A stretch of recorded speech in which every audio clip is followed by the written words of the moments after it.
আরবের মধ্যে কিছু ভিসা চালু হয়েছে এবং কিছু ভিসা বন্ধ রয়েছে। তো আজকের ভিডিওতে আমি আপনাকে জানাবো কোন কোন ভিসা চালু রয়েছে এবং কোন কোন ভিসা খুলে দিয়েছে। তো ভিডিওটি শেষ পর্যন্ত দেখুন এবং ভিডিওতে লাইক করে পাশেই থাকুন।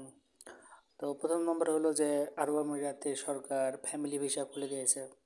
তো ফ্যামিলি ভিসা বলতে আপনারা কি বুঝছেন?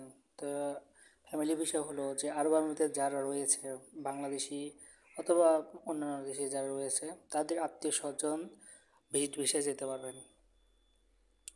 তবে অবশ্যই আপনার যে আরব আমিরাতে যিনি রয়েছেন তার একটি আহ, আপনার পারমিশন পত্র লাগবে। মানে আপনি যদি তার আত্মীয় স্বজন হয়ে থাকেন তো সে আপনাকে আম, তার অনুমতিপত্র সে যে আপনাকে নিয়ে যাচ্ছে যে যাকে বলে গ্যারান্টার, ঠিক আছে?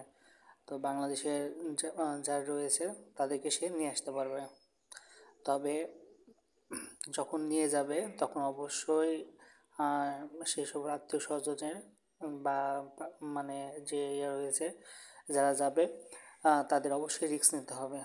মানে ওখানে সাপোজ আপনি 2 মাসের ভিসা করলেন, 2 মাসের ভিসা করে যাওয়ার পরে আপনি যদি এর বেশি ওখানে থাকেন বা মানে অবৈধ হয়ে যান, তা অবশ্যই আপনার সেই দায়ভার তারপর পড়বে এবং সম্পূর্ণ ক্ষতিপূরণ আপনার আত্মীয় স্বজনকে দিতে হবে।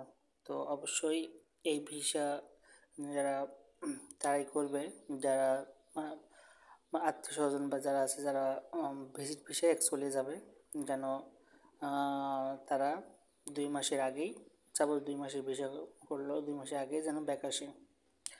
সো এই বিষয়টা খোলা রয়েছে। আরেকটা বিষয় হলো ডেলিভারি ভিসা।